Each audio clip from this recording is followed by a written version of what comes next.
Hey guys, so today we are going to read another Christmas story, and our story today is Rudolph the Red-Nosed Reindeer.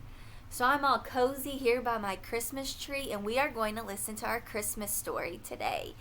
As we listen to the story, Rudolph, I want you to think about who the characters are and where the setting is. So remember, what are characters? They're the people or the animals in the story or that the story is about. And the setting is where the story takes place. Where are they at? So think about who the characters are and where the setting is as we read. Rudolph the Red-Nosed Reindeer by Barbara Shook Hazen. Illustrator Richard Scarry. Once there was a reindeer named Rudolph who lived at the North Pole in Toyland. Rudolph was younger and smaller than the other reindeer there. They all had proud, tall antlers. Rudolph's antlers were only tiny stubs. Worst of all, Rudolph had a nose that was big and bright red. It was so red it glowed in the dark.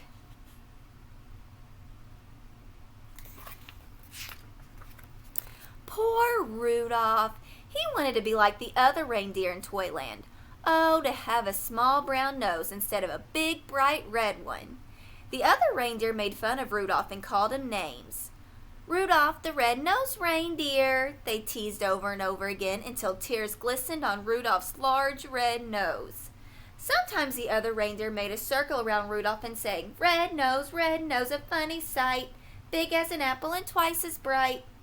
They kicked up snowballs with their tiny hooves and covered Rudolph with a blanket of white, fluffy snow.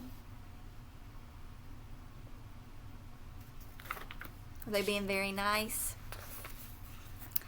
All of the reindeer loved to play games. They played tree tag and snow slide and tumble bones, but Rudolph was never asked to play. He stood behind a pine tree and watched. He was very lonely. Rudolph couldn't even play hide and seek with the rabbits. His glowing red nose gave him away every time.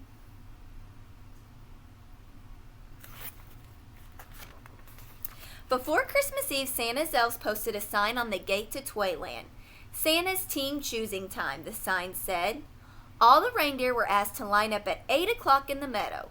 Santa Claus was coming to choose the team that would deliver presents to every good little boy and girl in the world.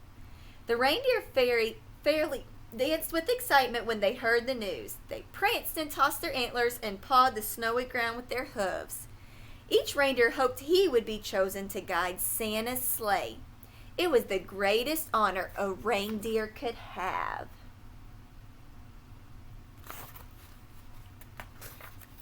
Rudolph sighed. He was ashamed to have Santa see his bright red nose, so he decided to hide.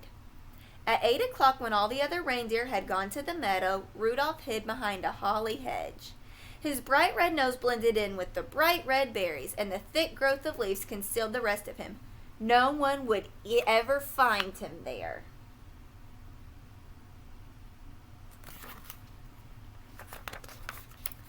In the meadow, all the reindeer in Toyland, except Rudolph, stood in line while Santa inspected them. Santa chose carefully. Only the fastest, the strongest, and the best reindeer would do. I think Dasher will be fine. He's the biggest reindeer, said Santa. Dasher, wrote his elf assistant in a big book. And Dancer is the strongest, said Santa, pulling his beard. Dancer, wrote the elf.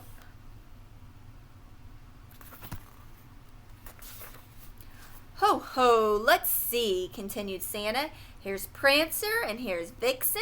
They make the smoothest landings on rooftops. Comet is the fastest and Cupid is the most sure-footed, said Santa. I picked them. And last, said Santa, I choose Donner and Blitzen. They're best at twisting over treetops and skimming over telephone poles. The reindeer and Santa's team were very happy. They rubbed noses. They danced and clinked their antlers together. Even the reindeer who weren't chosen were given good jobs. One was to try out electric trains. Another was to cuddle Christmas kittens.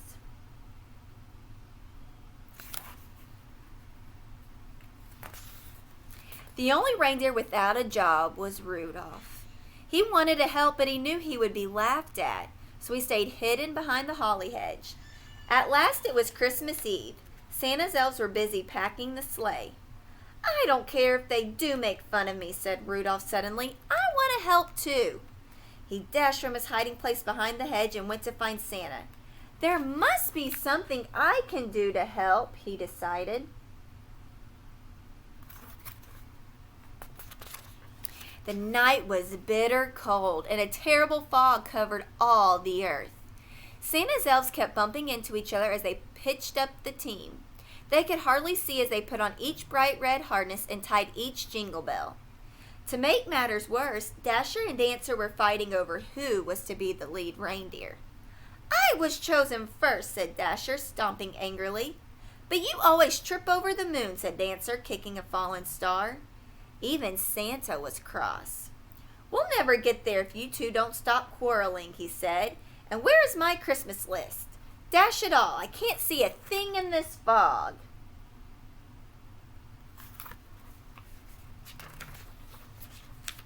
Just then, a soft red glow lit up the snow. Who do you think it is? "Thank goodness," said Santa, suddenly jolly again. "I found my list. Ho, ho! I must have tucked it in my belt." "Who brought this fine lantern?" asked Santa. "I must take it with me. Why, I can see perfectly now." "It's not a lantern," said Rudolph, trembling. "The light comes from my nose."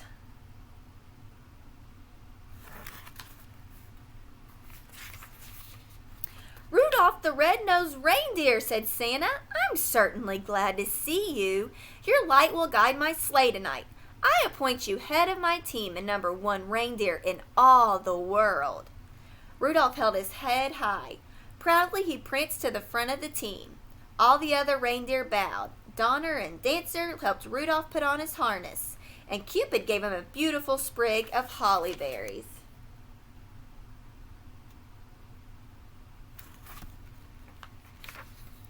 Then down, down through the clouds and over the sleeping houses, Santa and his team flew on that foggy Christmas Eve. And leading the whole procession was Rudolph, the red-nosed reindeer. So if you see a soft glow in the sky on Christmas Eve, you can be sure that Rudolph, the most famous reindeer of all, is very near. And that is how Rudolph helped save Christmas and lead Santa's sleigh.